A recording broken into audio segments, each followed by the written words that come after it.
Senator Krovic moves to amend the bill. Senator Krovic is recognized to explain Amendment 2. Thank you, Mr. President. This amendment actually comes from my friends on the other side of the aisle, so thank you for presenting this to me. It clarifies, it actually amends last week's amendment to SB 20, and it clarifies the hospital admitting privileges for the doctor and whether the doctor accepts the pregnant woman's insurance. And I will appreciate your support. Discussion or debate on Amendment 2. Senator Batch, for what purpose you rise? To speak to the amendment. You have the floor. No, so my fellow Democrats and I weren't being obtuse or difficult or playing games last week when we simply asked for additional time to review the amendment that was presented before us last week, that was voted out in second reading. We were put in a possible situation, obviously having to be forced to face reviewing a substantive and major amendment on SB 20 within 15 minutes. And so the reality is that we want to understand the impacts and speak to the stakeholders and to take the time to suggest the amendment. Our caucus firmly believes that if it's a job worth doing, it's worth doing right. And that's why we stood against the rushed addition to HB 190 to the calendar last Thursday, and we needed enough time to talk to the Department of Health and Human Services about their actual agency bill that was being modified and other stakeholders to grasp how the proposed amendment would affect SB 20 and women's access to abortion in North Carolina. Predictably, after we finally had a few days to review the amendment, we discovered that what passed on Thursday didn't fix the issues that arose in SB 20, as Senator Krovic just said. And in large part, that amendment, again, was drafted behind closed doors and without any access to us being able to review it and make modifications. And so while it still lacks clarity and doesn't make all of the fixes necessary to address vagueness in SB 20, we still are asking for my fellow caucus members to please support this amendment. It's a common sense amendment going in the right direction, and I urge you all to vote for this amendment, and I believe Senator Krovic's second amendment. Thank you. Further discussion or debate on Amendment 2? Hearing none, question for the Senate is the adoption of Amendment 2 to House Bill 190. All in favor of the amendment will vote aye. All opposed will vote no. 5 seconds be allowed for the voting clerk to record the vote.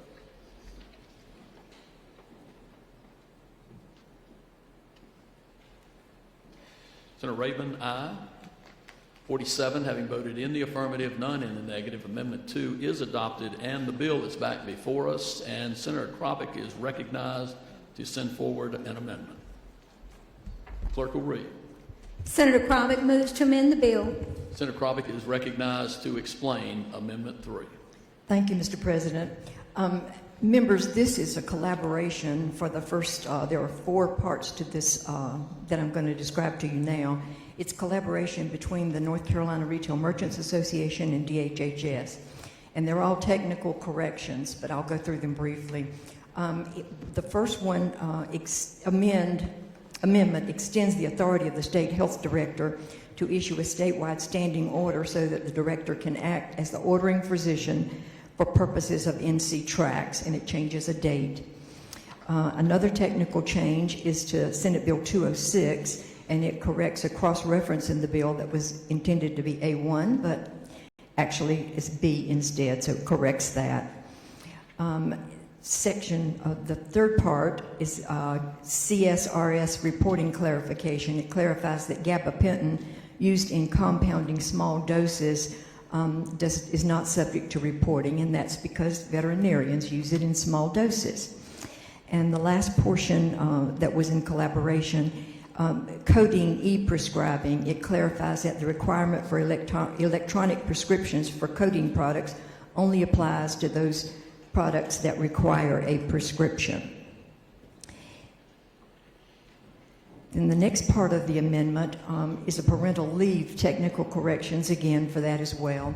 Office of State Human Resources and DPI recommended some clarifying language to SB 20 having to do with the parental leave. It has some guidelines as to who, and goes into who qualifies for that as well. And it goes into the funds, how the funds are distributed. And then the last part is clarifying changes changes to SB 20 regarding the informed consent to abortion, and I believe this was another suggestion from my friends on the other side of the aisle, so thank you for making it better. Qualified professional may do, any medical qualified professional may do the consult if the physician is available if needed, and I would appreciate your support. Discussion or debate on Amendment 3?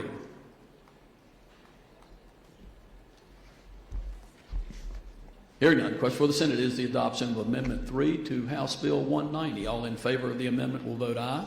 All opposed will vote no. 5 seconds be allowed for the voting. Clerk, record the vote.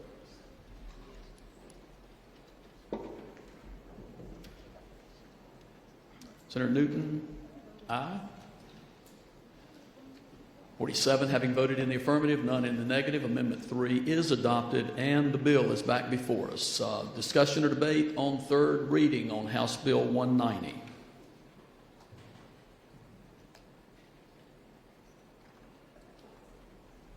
Hearing none, the question for the Senate is the passage of House Bill 190 on its third reading. Oops, here we go.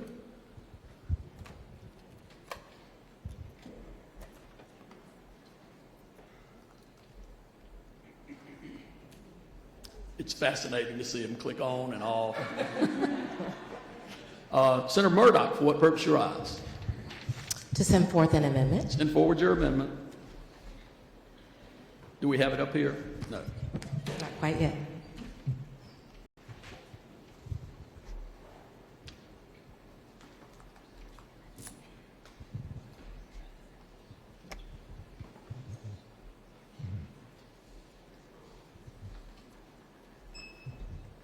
Clerk will read.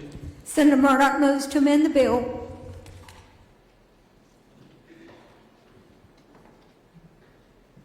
Okay, it is up on the dashboard. Senator Murdoch is recognized to explain Amendment 4.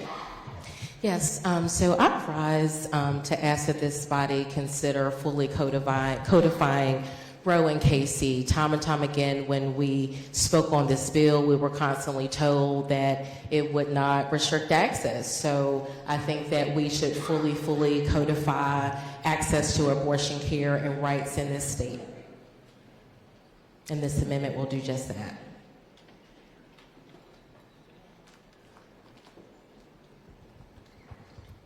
Senator Heiss, for what purpose you rise? Move that Amendment 4 to lie upon the table. Second. It's been moved and seconded that Amendment 4 lie upon the table. Non-debatable motion. We will go immediately to vote.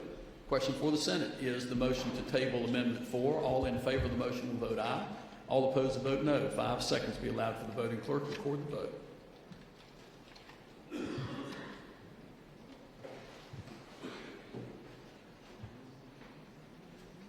Senator Bodie, no. Senator Settle, aye. 30 having voted in the affirmative, 17 in the negative. The motion to table Amendment 4 does carry. Senator Waddell, to change your vote? Yes. Senator Waddell, to change her vote from aye to no on Amendment 4.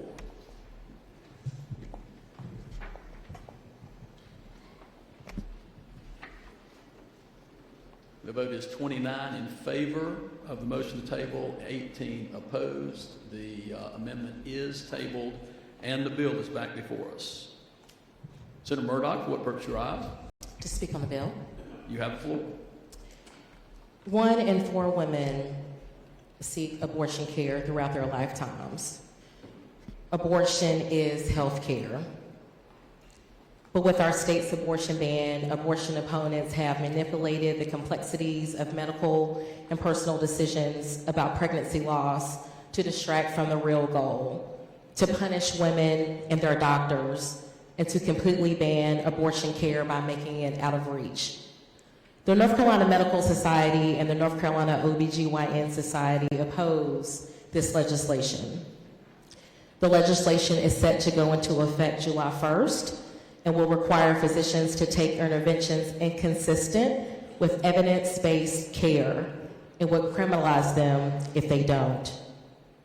Abortion is health care. We need to pass laws that respect patient privacy and their doctors.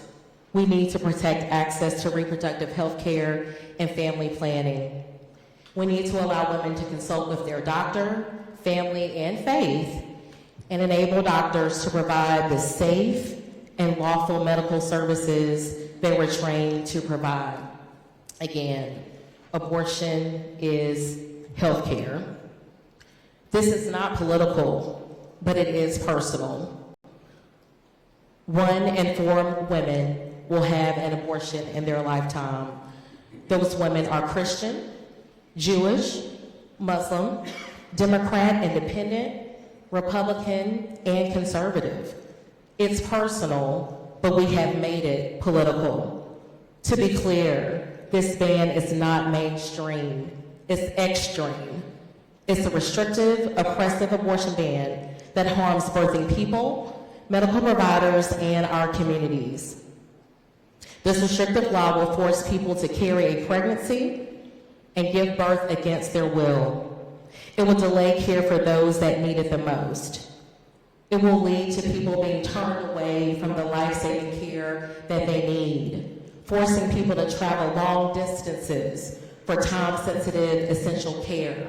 Oftentimes, they will have to leave the state.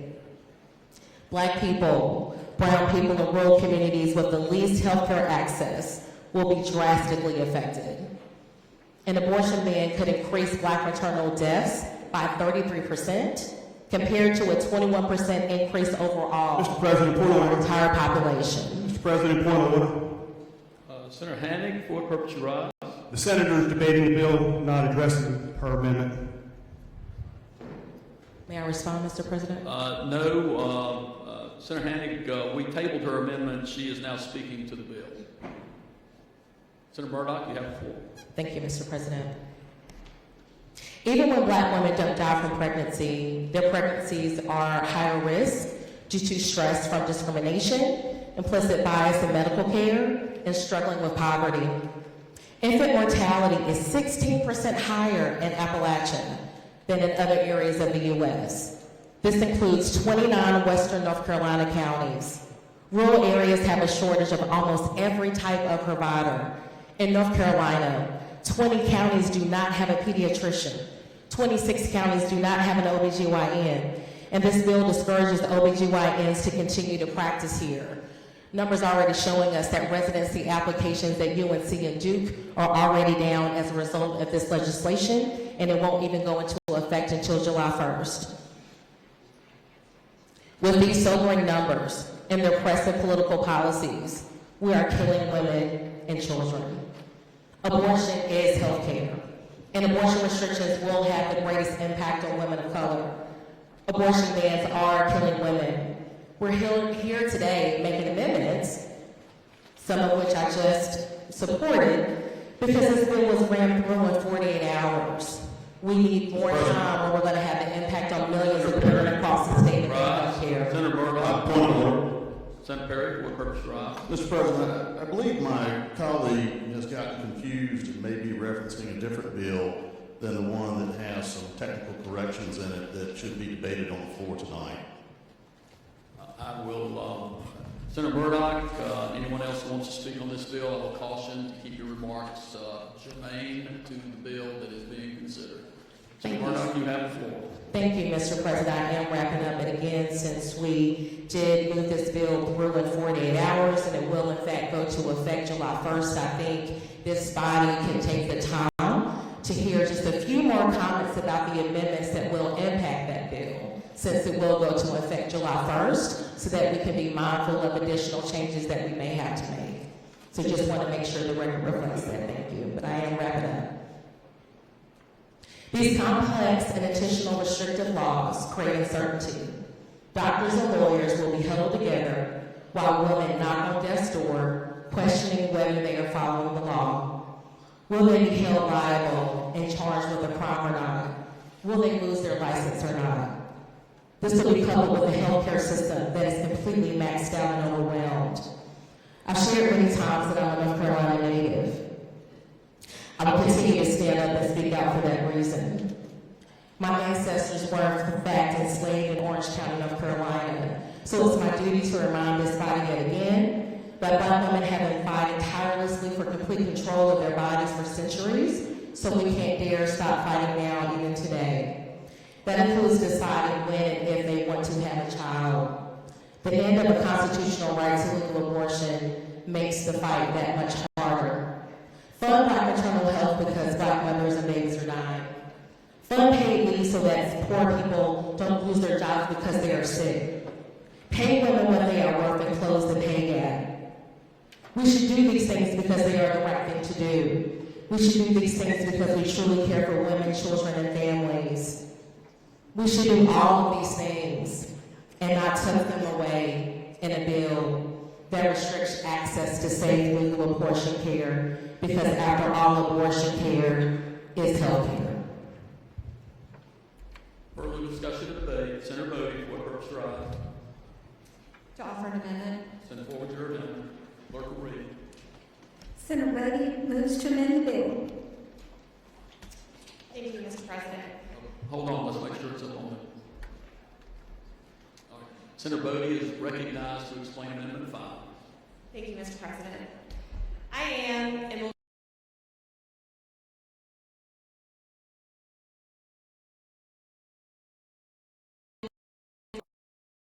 therefore, I am offering an amendment to House Bill 190. This amendment would ensure that the women of North Carolina will be able to have access to safe and legal reproductive medical care, albeit in other states. This amendment ensures that traveling to another state or assisting a person who is traveling to another state to receive reproductive health care or contraception remains legal in North Carolina. And you may ask, why would we need this? The unfortunate reality is that we have seen legislation passed in other states that criminalizes women who travel out of their home state to receive reproductive health care and criminalizes the people who assist them. And I want to make sure that doesn't happen here. So for those reasons, I commend this amendment to you and I ask for your support. Senator Heiss, for what purpose you rise? To move that Amendment 5 do lie upon the table. Second. Been moved and seconded that Amendment 5 lie upon the table, non-debatable. We will go immediately to vote. Question for the Senate is the motion to table Amendment 5. All in favor of the motion will vote aye. All opposed vote no. 5 seconds be allowed for the voting. Clerk will record the vote.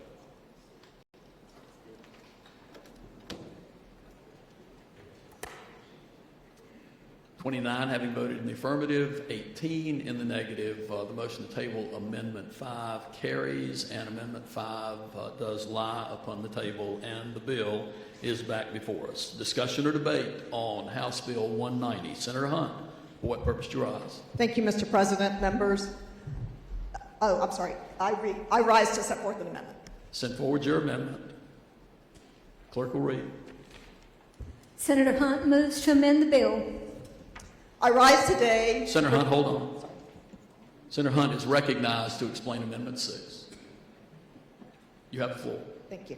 I rise today to present an amendment that will protect the women of North Carolina who are exercising their fundamental right to access health care. This amendment will criminalize anyone interfering with a woman seeking an abortion in the following ways: for intentionally blocking an individual from accessing a health care facility that performs abortions, for harassing, threatening, or injuring a woman seeking an abortion, for publishing or disclosing a woman's personal information who is seeking an abortion. I ask that you support this amendment to ensure the women of North Carolina's fundamental right to health care is protected with the full force of the law. Senator Heiss, for what purpose you rise? To move that Amendment 6 do lie upon the table. Second. Been moved and seconded that Amendment 6 lie upon the table. It's non-debatable. We'll go immediately to vote. Question for the Senate is the motion to table Amendment 6. All in favor of the motion would vote aye. All opposed vote no. 5 seconds be allowed for the voting. Clerk will record the vote.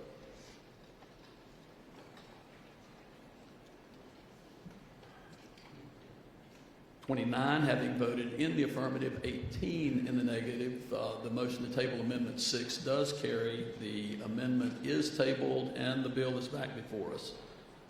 Senator Mayfield, for what purpose do you rise? To offer an amendment. Send forward your amendment. I believe the clerk has it. Clerk will read. Senator Mayfield moves to amend the bill. Senator Mayfield is recognized to explain Amendment 7. Thank you. I'm going to explain this amendment by sharing a story that happened to me when I was 18 years old. I had just gone off to college and lost, at the time, I wore a set of contacts for a long, long time. And I lost a contact. I needed to come home back to Atlanta and go to my eye doctor's office on a Saturday morning to get a new pair of contacts. So it's a Saturday morning, very quiet in town. I drive up to the office building, turning in off the street into the driveway of the office building, and there's a police officer there, and he flags my car down, and he says, "Why are you here?"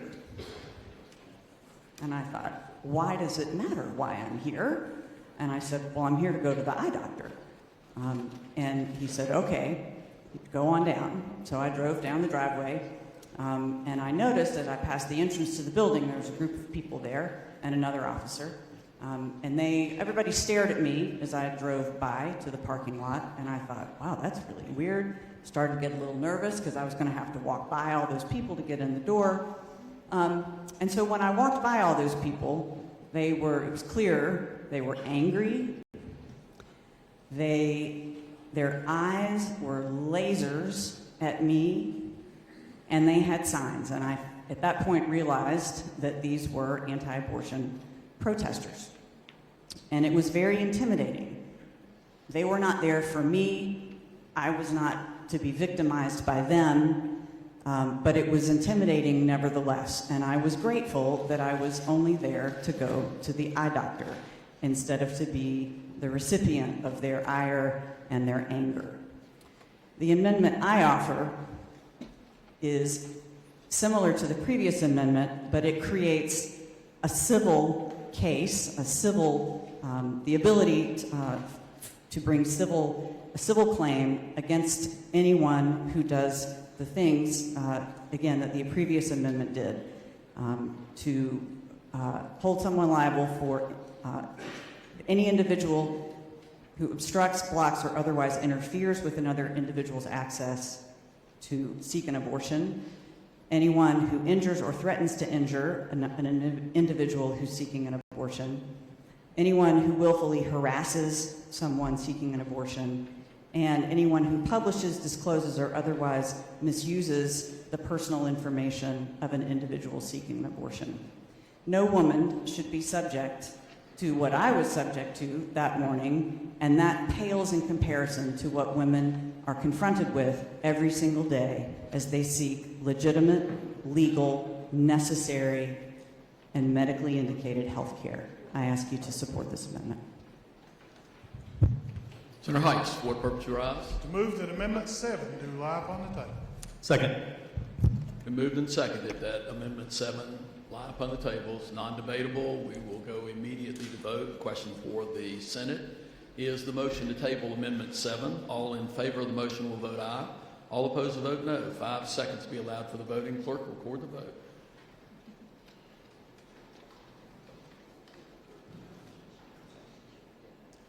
(29) having voted in the affirmative, 18 in the negative. The amendment carries, and Amendment 7 is tabled. And the bill is back before us. Discussion or debate? Senator Grafstein, for what purpose you rise? To send forth an amendment, Mr. President. Send forward your amendment. Clerk will read. Senator Grafstein moves to amend the bill. Senator Grafstein is recognized to explain Amendment 8. Thank you, Mr. President. When the Dobbs decision came out, which of course has led us to where we are today with abortion care being left to the states, the Dobbs decision went beyond just overturning Roe. It also left people in doubt about a lot of rights that have been previously taken for granted, including amongst those the right to access contraception. This was one of the rights specifically referenced in Justice Thomas's concurrence, along with some other basic fundamental rights that the court seems to be calling into question.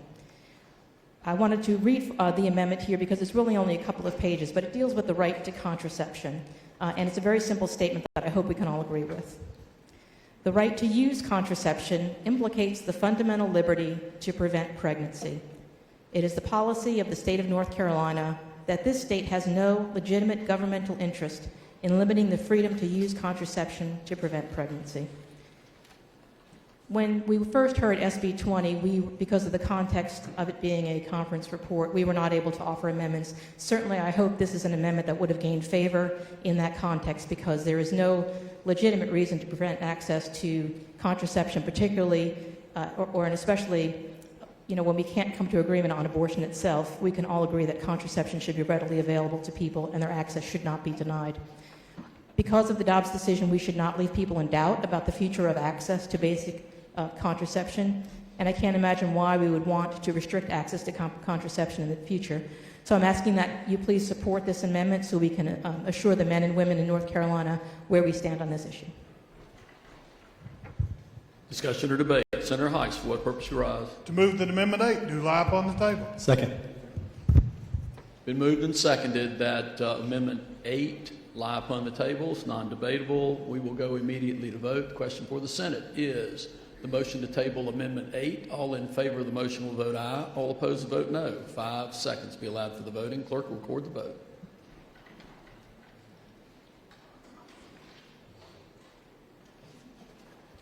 (29) having voted in the affirmative, 18 in the negative.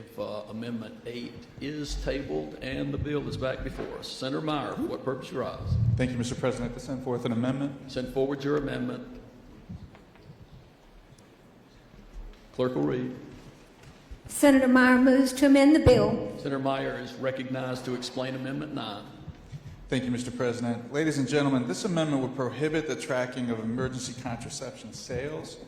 There are other states that have this as enacted law already. It serves to prevent any merchant, payment card, network, bank, or retailer from assigning a payment code or other way to track who has been able to purchase emergency contraceptions. I think if you are supportive of privacy and healthcare access, this is a common sense way to ensure that there is privacy all the way from prescription through purchase.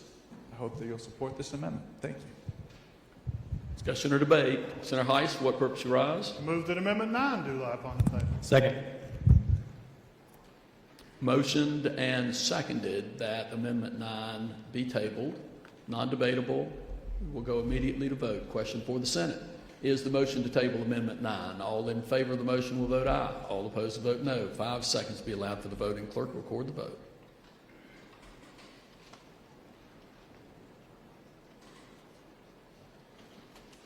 Senator Waddell?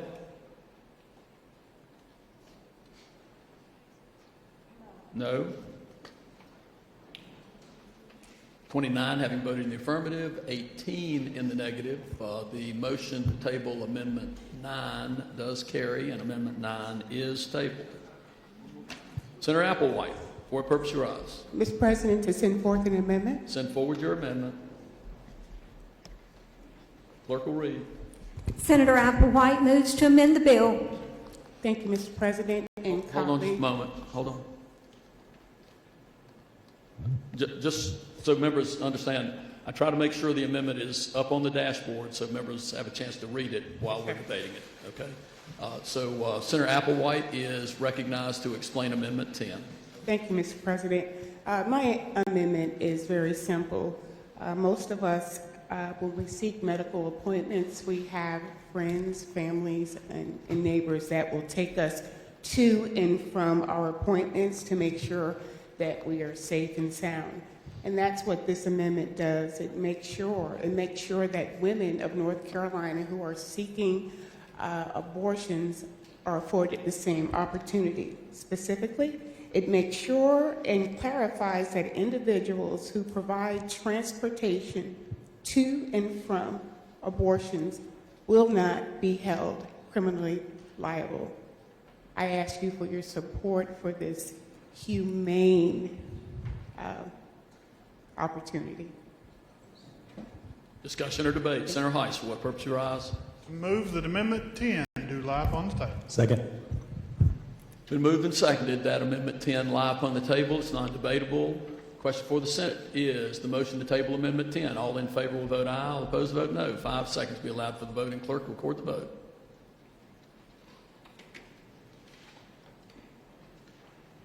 Murdoch, no. Garrett, no.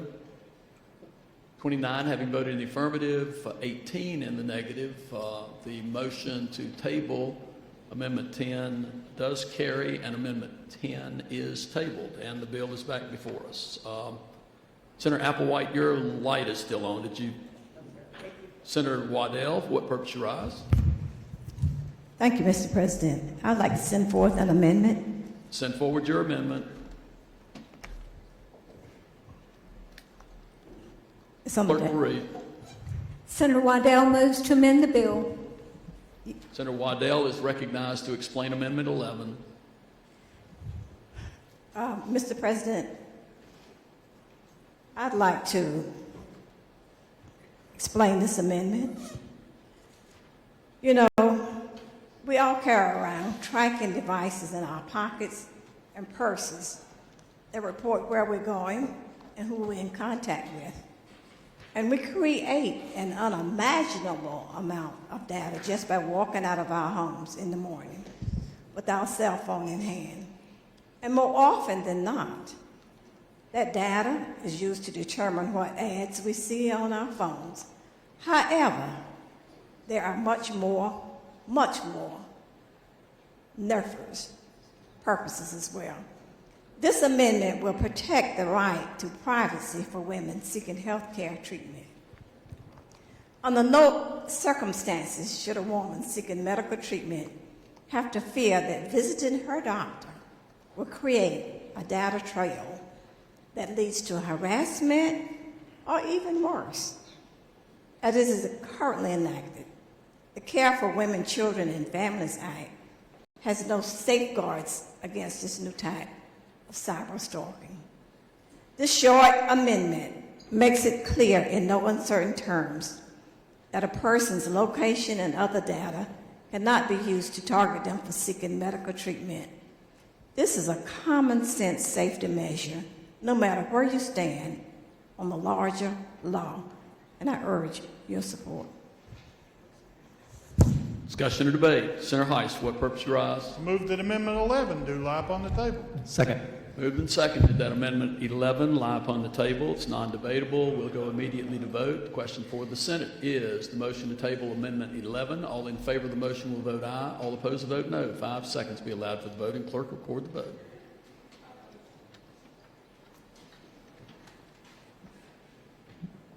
(29) having voted in the affirmative, 18 in the negative. Amendment 11 is tabled, and the bill is back before us. Senator Salvador, for what purpose you rise? To send forward an amendment. Send forward your amendment. Clerk will read.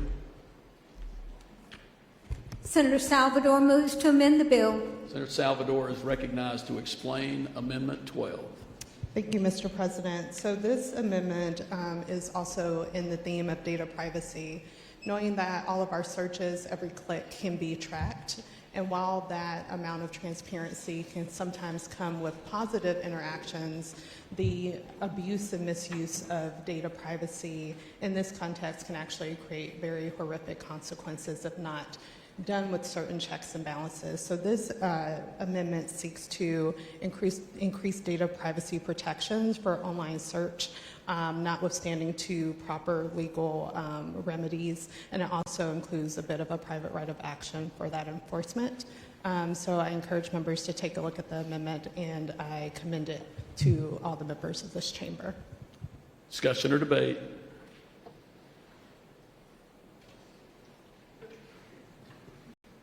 Senator Heiss, for what purpose you rise? Move that Amendment 12 do lie upon the table. Second. Been moved and seconded that Amendment 12 lie upon the table. It's non-debatable. Go to a vote. The question for the Senate is the motion to table Amendment 12. All in favor of the motion will vote aye. All opposed vote no. 5 seconds be allowed for the voting. Clerk will record the vote.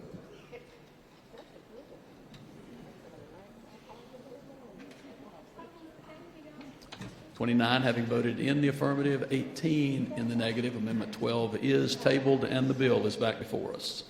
Further discussion or debate? Senator Chaudhry, for what purpose you rise? To offer an amendment to the bill, Mr. President. Send forward your amendment. Clerk will read. Senator Chaudhry moves to amend the bill. Senator Chaudhry is recognized to explain Amendment 13. Thank you, Mr. President. Mr. President, as Senator Grafstein mentioned, this past Saturday marked the one-year anniversary of the fall of Roe v. Wade, when the Supreme Court in Dobbs' decision put an end to the constitutionally protected rights to access abortion that's resulted in widespread confusion and chaos. And we've witnessed one example play out already in Texas. In March of this year in Texas, a father filed a wrongful death lawsuit claiming 3 women helped his ex-wife obtain abortion-inducing medication and, quote, conceal the pregnancy and murder from the ex-husband and father of the unborn child.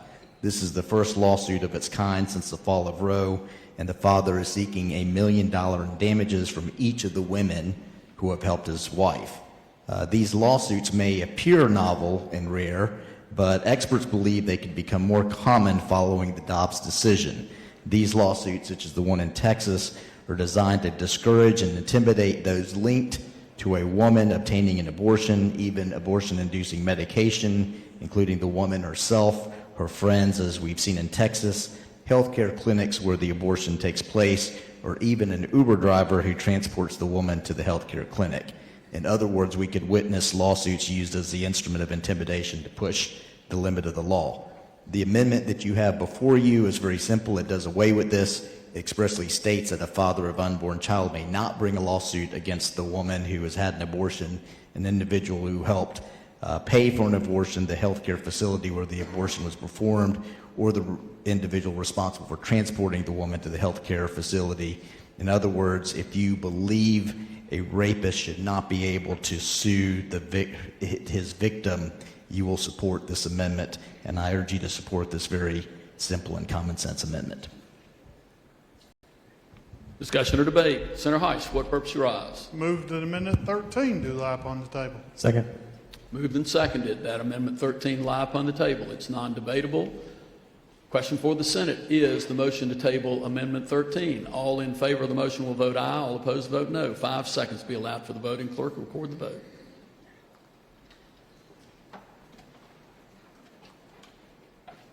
Senator Lowe? No. 29 having voted in the affirmative, 18 in the negative. Amendment 13 does lie upon the table. The bill is back before us. Senator Marcus, for what purpose you rise? Send forward an amendment. Clerk will read. Senator Marcus moves to amend the bill. Senator Marcus is recognized to explain Amendment 14. Thank you, Mr. President. Honesty is important, especially when you are trusting someone to help you make important life-changing decisions. Pregnant people deserve the truth about all their options and the pros and cons of those options. They deserve evidence-based, medically accurate answers to their questions. Then we should trust them to weigh all that information and make their choice that is right for them and their families. We should not, on the other hand, use taxpayer money to mislead and misinform them or pressure them to do what one political party or religious group thinks that they should do. It concerns me very much that year after year this body gives millions of dollars to so-called crisis pregnancy centers. These centers lure women who are or think they might be pregnant by appearing to be unbiased medical clinics. They have medical equipment, sometimes medical staff, and often non-medical staff wear scrubs to give the appearance that they are medically trained. They look like legitimate healthcare providers, but they are not. And the information and services they provide to women are not based on medical truth. Instead, they're based on a political agenda to discourage women from even knowing about their rights to consider abortion.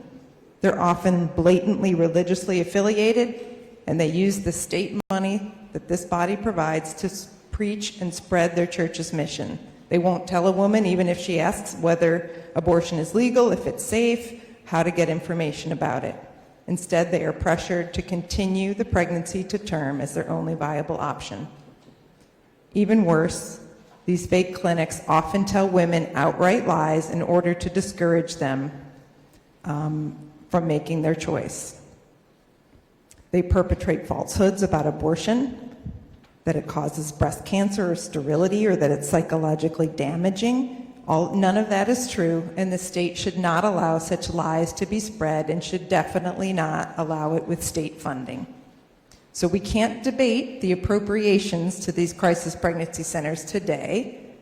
That's not what we're talking about today, but we can talk about what is expected of these crisis pregnancy centers that are operating in North Carolina and ensure that North Carolina pregnant people can make their healthcare choices free from government-funded propaganda. So to that end, I offer the amendment that's before us now to regulate North Carolina's crisis pregnancy centers in the following 3 ways. If they're going to be allowed to hold themselves out as medical clinics or providers, they should be held to the same regulations that clinics are, including certifications and inspections by our State Department.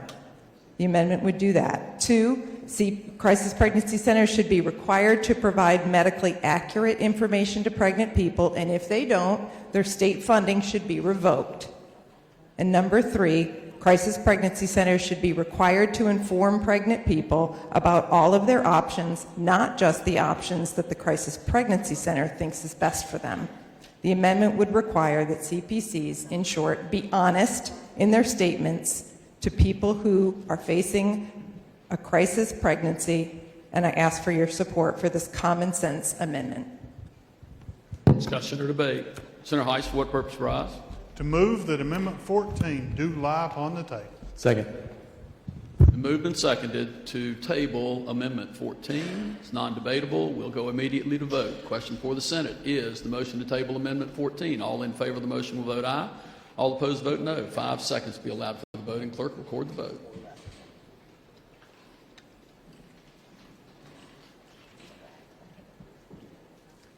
(29) having voted in the affirmative, 18 in the negative. The motion carries, and Amendment 14 is tabled, and the bill is back before us. Senator Adcock, for what purpose you rise? Send forth an amendment. Send forward your amendment. Clerk will read. Senator Adcock moves to amend the bill. Senator Adcock is recognized to explain Amendment 15. Thank you, Mr. President. There are at least 2 unforeseen circumstances that can happen in any pregnancy that make it absolutely critical for women to have access to abortion immediately. One is when the pregnancy could cause the risk of death to the mother, or irreversible physical impairment or psychological impairment. And then in another case, when there is a life-limiting anomaly of the fetus. In situations like this that no one can foresee, but that need to be taken care of quickly, women need access to abortion quickly and without any delay or any barriers to that. This amendment seeks to amend the medical emergencies portion of the bill and to add life-limiting anomaly at the end.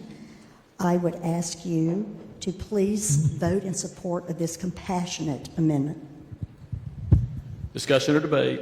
Senator Heiss, for what purpose you rise? To move that Amendment 15 do lie upon the table. Second. Moved and seconded to table Amendment 15. It's non-debatable. We'll go immediately to vote. Question for the Senate is the motion to table Amendment 15. All in favor of the motion will vote aye. All opposed vote no. 5 seconds to be allowed for the voting. Clerk, record the vote.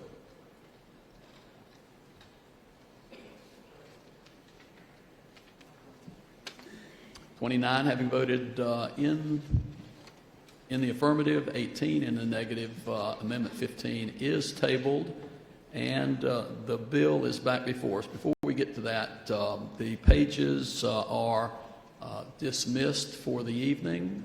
It is probably past time for us to have done that. So, pages, thank you for being here today. Senator Blue, for what purpose you rise? To debate the bill. You have the floor. Thank you very much, Mr. President. We've heard from many members who had ideas about how we ought to treat women and the abortion issue, and they were not able to offer those ideas earlier.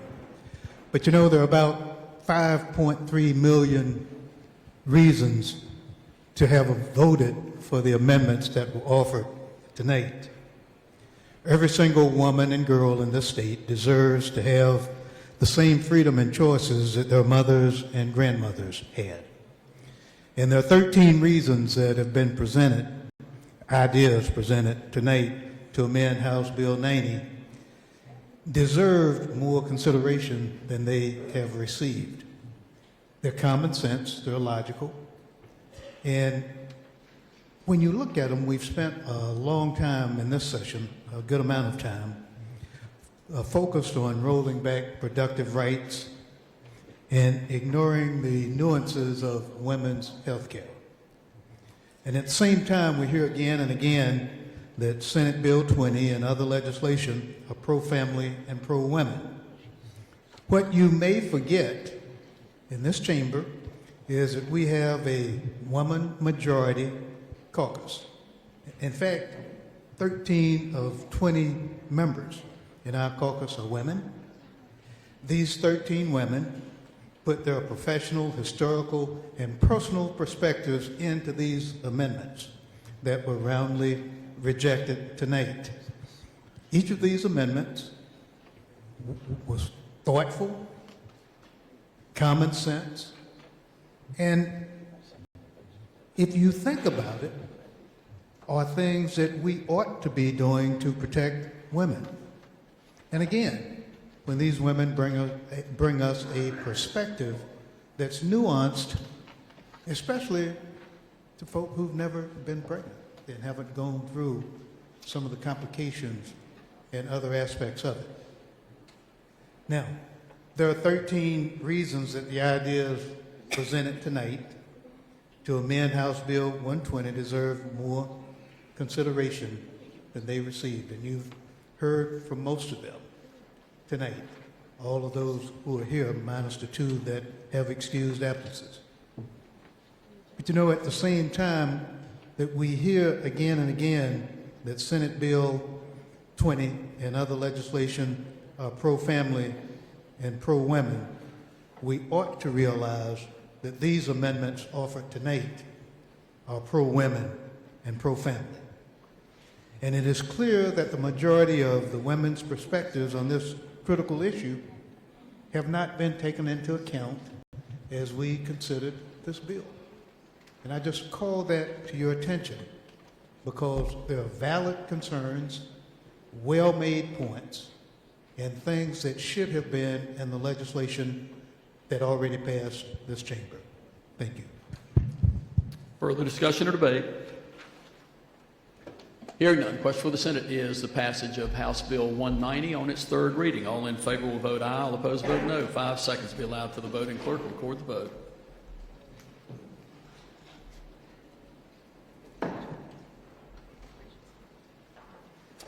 Senator Chaudhry? Aye. Senator Lowe? Aye. Senator Bodie? Aye. Senator Hannick? Aye. Senator Salvador? Aye. Senator Batch? Aye. 45 having voted in the affirmative, 2 in the negative. House Bill 190 has passed its third reading. The adopted amendments will be engrossed and the bill will be sent to the House on the issue of concurrence. Members, I believe that completes our calendar. Are there any notices or announcements? Is there further business to come before the Senate? If not, Senator Heiss is recognized for a motion. Senator Heiss, you're recognized for a motion. I move that the Senate do now adjourn, subject to provisions of Senate Rule 24.1, to reconvene on Tuesday, June 27th, 23 at 9:30 a.m. This will be a non-voting session. A voting session will be held tomorrow at 4 p.m. Motion is that the Senate do now adjourn, subject to the stipulations stated by Senator Heiss to reconvene on Tuesday, June the 27th, 2023 at 9:30 a.m., seconded by Senator Kropick. All in favor will say aye. All opposed, no. The ayes have it, and the Senate stands adjourned.